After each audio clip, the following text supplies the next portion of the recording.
Assalamualaikum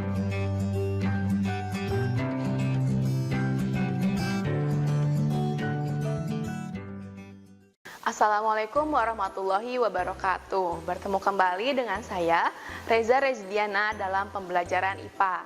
Nah, hari ini kita akan membahas mengenai materi kelas 9 bab 2, yaitu mengenai sistem reproduksi pada hewan dan tumbuhan. Nah, yang pertama, kita akan membahas mengenai sistem reproduksi pada tumbuhan.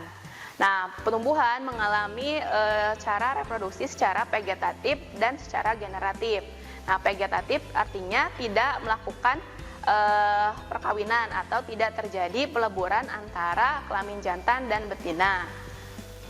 Nah, cara reproduksi vegetatif yang pertama itu secara alami, yaitu dengan spora. Nah, reproduksi dengan spora biasanya terjadi pada lumut dan tumbuhan paku. Spora pada tumbuhan lumut dibentuk oleh generasi sporofitnya, yaitu di dalam sporangium atau kotak spora.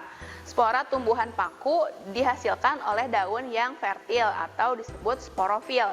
Nah, pada permukaan bawah bagian daun fertil atau sporofil, pada permukaan bawah daun dan tepi daun sering ditemukan spora. Kemudian dengan fragmentasi. Fragmentasi adalah perkembangbiakan dengan cara memisahkan diri dari koloni induknya dan tumbuhan menjadi individu baru. Nah, pada umumnya fragmentasi terjadi pada ganggang hijau yang membentuk filamen, misalnya pada Hydrodictym sp. Kemudian yaitu melalui tunas. Nah, biasanya tunas muncul pada tumbuhan yang telah dewasa atau tua. Tunas ini dapat muncul dari akar, batang, ataupun dari daun. Pembentukan tunas batang misalnya terjadi pada bambu, tebu, dan pisang. Sedangkan tunas akar misalnya terjadi pada tumbuhan cemara, sukun, dan kesemak. Tunas daun terjadi pada tumbuhan cocor bebek. Nah, tunas-tunas yang muncul selain pada batang dinamakan dengan tunas adventif atau tunas liar. Kemudian dengan umbi lapis. Umbi lapis adalah batang yang tumbuh di bawah tanah. Bentuk umbi lapis menggelembung, berair, memiliki sisik-sisik daun yang berfungsi sebagai cadangan makanan. Umbi lapis memiliki tunas samping atau anak umbi lapis yang tumbuh di antara daun. Nah, tunas samping akan tumbuh menjadi individu baru dan memisahkan diri dari induknya. Tumbuhan yang membentuk umbi lapis diantaranya adalah bawang merah daffodil. Kemudian dengan umbi batang. Umbi batang adalah batang yang menggelembung di bawah tanah. Umbi batang berisi cadangan makanan. Nah, pada umbi batang terdapat mata-mata tunas yang kelak tumbuh menjadi tumbuhan baru. Umbi batang terdapat antara lain pada kentang. Kemudian dengan membentuk rizom. Rizom adalah batang yang tebal dan tumbuh di bawah tanah. Pada rizom terdapat tunas, sisik-sisik daun, dan antar ruas. Jika rizom terpisah dari induknya, maka akan tumbuh menjadi individu baru. Nah, rizom terdapat pada tumbuhan Zingiberaceae atau suku jahe-jahean, bambu, dahlia, dan beberapa jenis rumput. Kemudian dengan stolon atau geragih. Nah, stolon sering kita lihat pada rumput-rumputan liar. Stolon merupakan batang yang menjalar di permukaan atau di bawah tanah. Panjang stolon bisa mencapai bermeter-meter. Nah, di sepanjang stolon tumbuh tunas-tunas liar yang kelak akan tumbuh menjadi individu yang baru. Stolon yang menjulur di atas tanah misalnya adalah dari pagagan, kemudian stroberi, dan sedangkan stolon yang menjalar di bawah tanah adalah dari kelompok rumput teki atau Cyperus rotundus. Kemudian reproduksi vegetatif secara buatan, artinya dilakukan dengan bantuan manusia. Nah, yang pertama adalah stek. Stek adalah cara perkembangbiakan dengan menggunakan potongan-potongan batang atau cabang, terutama pada daerah yang berbuku-buku, misalnya pada tumbuhan Hibiscus tiliaceus atau waru dan Saccharum offinicerum atau tebu. Kemudian cara yang kedua adalah cangkok. Cangkok adalah perkembangbiakan dengan membuang bagian kulit dan kambium secara melingkar pada cabang batang, lalu ditutup dengan tanah yang kemudian dibungkus dengan pembalut berupa sabut atau plastik. Nah, setelah akar tumbuh, batang dipotong dan kemudian ditanam. Nah, cangkok hanya dapat dilakukan pada tumbuhan dikotil, terutama pada buah-buahan. Nah, selanjutnya adalah mengenten. Mengenten adalah menyambungkan dua jenis tumbuhan yang berbeda. Nah, mula-mula biji tumbuhan disemaikan. Nah, setelah tumbuh sebesar yang diinginkan, lalu dipotong dan disambungkan dengan potongan cabang atau ranting dari jenis yang lain. Nah, tujuannya adalah untuk meningkatkan kualitas dari tumbuhannya. Kemudian sambungan tersebut diikat dengan kuat serta dibalut. Selanjutnya adalah merunduk. Merunduk adalah menundukkan cabang atau batang tumbuhan hingga masuk ke dalam tanah. Nah, pada bagian yang ditimbun tanah nantinya akan muncul akar. Nah, setelah perakaran kuat, lalu batang dipotong dan dipisahkan dengan induknya. Nah, kemudian reproduksi generatif pada tumbuhan. Nah, artinya reproduksi secara kawin. Nah, perkembangbiakan khusus pada tumbuhan spermatopita melalui dua peristiwa penting, yaitu penyerbukan dan pembuahan. Penyerbukan adalah sampainya serbuk sari di kepala putik. Untuk tumbuhan Gymnospermae, berdasarkan asal serbuk sarinya, penyerbukan dapat dibedakan menjadi beberapa macam. Nah, agar serbuk sari sampai ke kepala putik, maka dalam penyerbukan ada hal-hal yang dapat menjadi perantaranya. Di antaranya adalah angin, air, hewan, dan manusia. Nah, jenis penyerbukan berdasarkan asal serbuk sarinya. Yang pertama adalah autogami atau penyerbukan sendiri. Nah, autogami ini penyerbukan yang asal serbuk sarinya berasal dari bunga yang sama, dari satu bunga yang sama. Kemudian ada geitonogami atau penyerbukan tetangga, yang yaitu penyerbukan yang asal serbuk sarinya dari bunga lain tapi masih dalam satu pohon. Kemudian ada alogami atau penyerbukan silang. Nah, peristiwa penyerbukan ini terjadi dari bunga pohon lain yang masih satu spesies. Kemudian bastar. Nah, bastar ini adalah penyerbukan di mana asal serbuk sarinya itu dari bunga yang berasal dari varietas yang lain. Kemudian jenis penyerbukan berdasarkan perantaranya. Nah, penyerbukan yang dibantu oleh angin disebut anemogami. Nah, anemogami adalah sampainya serbuk sari ke kepala putik dengan bantuan angin. Ciri-cirinya, bunga yang penyerbukannya secara anemogami adalah sebagai berikut, yaitu bunganya tidak berwarna cerah, biasanya hijau dan tidak terdapat kelopak bunga. Nah, sehingga bunganya itu tidak menarik bagi serangga. Nah, kemudian bunganya tidak berbau dan tidak memiliki kelenjar madu. Bentuk benang sarinya bertangkai panjang dan berjumbai di luar bunga. Kemudian putik melekat di tengah. Nah, serbuk sarinya sangat banyak, kecil dan seperti bubuk. Nah, kering, ringan dan permukaannya halus serta memiliki struktur bunga yang sederhana. Nah, proses penyerbukan anemogami ini biasanya terjadi pada rumput-rumputan atau misalnya pada jagung. Kemudian penyerbukan yang terjadi dengan perantara air atau disebut dengan hidrogami. Nah, hidrogami merupakan sampainya serbuk sari ke kepala putik dengan bantuan air. Hidrogami lazim biasanya pada tumbuhan air seperti hidrilla, eceng gondok atau teratai. Kemudian penyerbukan entomogami. Nah, entomogami adalah penyerbukan dengan perantara serangga. Entomogami biasanya terjadi pada tumbuhan yang menghasilkan madu dan serbuk sari.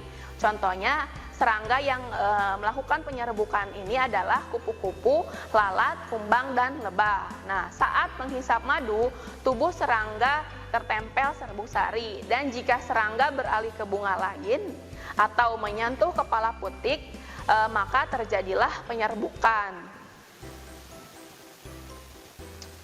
Nah, ciri-ciri bunga yang penyerbukannya oleh serangga adalah memiliki mahkota dan benang sari yang cerah, memiliki kelenjar madu, serta benang sari di dalam bunga. Nah, antera bersatu di bagian dasar atau belakangnya. Kemudian, serbuk sarinya hanya sedikit, besar seperti tepung, berat, lengket, dan kadang-kadang permukaannya berukir. Kemudian, putiknya lengket dan kecil. Struktur bunga termodifikasi untuk tempat mendarat dan makan bagi serangga. Bunganya berbau harum sehingga menarik perhatian serangga. Kemudian penyerbukan oleh bantuan dari burung atau disebut dengan ornitogami. Nah, bunga yang dipolinasi oleh burung biasanya mengandung madu dan air serta berwarna merah atau mengandung unsur warna merah. Nah, karena burung peka terhadap warna ini. Selain itu, bentuk bunga yang diserbuki oleh burung biasanya khusus. Contohnya adalah burung yang menyerbukinya adalah burung kolibri. Nah, memiliki tabung nektar yang panjang dan sempit. Nah, burung kolibri menjilat madu dengan lidahnya yang tipis dan panjang. Kemudian penyerbukan kriptogami. Nah, kriptogami adalah penyerbukan dengan bantuan kelelawar. Bunga yang dipolinasi oleh kelelawar biasanya mekar pada malam hari, berukuran besar, berwarna cerah, dan letaknya tersembunyi. Kemudian malakogami. Malakogami adalah penyerbukan yang terjadi dengan bantuan siput. Nah, malakogami terjadi pada tumbuhan yang sering dikunjungi oleh siput. Nah, selanjutnya adalah jenis penyerbukan dengan bantuan manusia atau disebut dengan antropogami. Nah, antropogami adalah penyerbukan yang dengan sengaja dilakukan oleh manusia. Misalnya, penyerbukan yang dilakukan pada tumbuhan vanili dan tumbuhan anggrek. Nah, penyerbukan dengan perantara manusia biasanya terjadi karena tumbuhan atau bunga tersebut tidak dapat melakukan penyerbukan sendiri atau karena manusia ingin memperoleh atau melakukan persilangan dan mencari varietas-varietas yang baru. Nah, selanjutnya adalah pembuahan pada gimnospermae. Nah, dalam bahasan ini pembuahan pada gimnospermae yang diambil adalah Pinus merkusi. Nah, pada tumbuhan berduri jarum atau konifer, misalnya pada pinus, gamet jantan dan betina dihasilkan dalam konus atau strobilus. Konifer bersifat heterospora, artinya menghasilkan mikrospora yang merupakan gamet jantan dan megaspora yang merupakan gamet betina. Nah, mikrospora akan tumbuh menjadi 2 mikrosporangnya di dalam tiap mikrosporofil konus jantan. Sedangkan megaspora tumbuh menjadi 2 megasporangnya atau ovulum di tiap megasporofil konus betina. Ukuran konus jantan lebih kecil dibandingkan dengan konus betina. Konus jantan melepaskan mikrospora atau serbuk sarinya yang bersayap satu pasang yang kemudian akan diterbangkan ke konus betina. Nah, mikrospora atau serbuk sari kemudian menempel pada tetes penyerbukan. Selanjutnya, kita akan mempelajari sistem reproduksi atau cara reproduksi pada hewan. Nah, yang pertama mengenai perkembangbiakan aseksual pada hewan, yaitu dilakukan dengan membelah diri atau pembelahan biner. Pembelahan biner adalah pembelahan diri dari satu sel menjadi 2 sel yang baru, misalnya dilakukan pada protozoa. Selanjutnya, perkembangbiakan secara fragmentasi, yaitu memisahkan sebagian kecil dari satu koloni yang akan menjadi satu koloni yang baru. Nah, misalnya terjadi pada Volvox. Kemudian dengan sporulasi atau pembentukan spora, misalnya pada Plasmodium, pada fase oosit. Nah, oosit akan membelah dan selanjutnya akan menjadi sporozoid. Kemudian adalah pembentukan tunas, misalnya pada Hydra dan Porifera. Nah, Cara perkembangbiakan aseksual yang lain adalah dengan regenerasi, yaitu pembagian tubuh secara terpisah dan selanjutnya bagian tersebut akan menjadi individu yang baru dan lengkap. Nah, misalnya pada planaria dan bintang laut. Kemudian perkembangbiakan seksual. Perkembangbiakan seksual atau reproduksi pada hewan tidak hanya terjadi melalui pembuahan, tetapi juga tanpa pembuahan. Nah, tanpa pembuahan yaitu peristiwa partenogenesis, di mana sel telur tanpa dibuahi dapat tumbuh menjadi individu yang baru, misalnya pada lebah jantan dan semut jantan. Nah, perkembangbiakan pada hidra. Nah, selain berkembang secara aseksual dengan bertunas, hidra juga dapat berkembang biak secara seksual. Perkembangbiakan secara seksual dilakukan dengan pembentukan testis dan ovarium yang terdapat dalam satu tubuh atau disebut dengan hermafrodit. Nah, alat tersebut masing-masing akan menghasilkan spermatozoid dan ovum. Hasil pembuahannya akan menjadi zigot yang selanjutnya akan tumbuh menjadi hewan yang baru. Pada serangga. Nah, pada beberapa jenis serangga, misalnya lebah madu atau Apis indica, terdapat koloni yang terdiri dari ratu yang fertil, pejantan fertil, dan mati setelah kawin, serta pejantan yang mandul atau steril. Nah, pada waktu kawin, sperma dari jantan disimpan dalam kantung sperma di induk betina. Nah, sperma ini merupakan cadangan sperma selama ratu hidup. Bila telur yang telah matang dibuahi oleh sperma, telur tersebut akan berkembang menjadi calon ratu, calon pekerja, atau prajurit. Sedangkan yang tidak dibuahi akan menjadi pejantan. Nah, lebah pekerja dan prajurit menjadi mandul atau steril karena pengaruh dari lingkungan, yaitu kurang makanan. Nah, selanjutnya kita akan membahas mengenai reproduksi pada hewan vertebrata atau hewan yang memiliki tulang belakang. Hewan vertebrata hanya melakukan perkembangbiakan secara kawin atau seksual, yaitu melalui pereburan antara ovum dan spermatozoid. Pembuahan pada vertebrata dapat terjadi di luar tubuh maupun di dalam tubuh. Bila terjadi di luar tubuh disebut dengan fertilisasi eksternal, misalnya pada ikan dan katak. Sedangkan jika terjadi di dalam tubuh disebut fertilisasi internal, misalnya terjadi pada reptil, burung, dan hewan menyusui. Nah, reproduksi hewan vertebrata yang pertama adalah dengan ovivar atau bertelur. Nah, ovipar atau bertelur ialah hewan yang meletakkan telur di luar tubuhnya.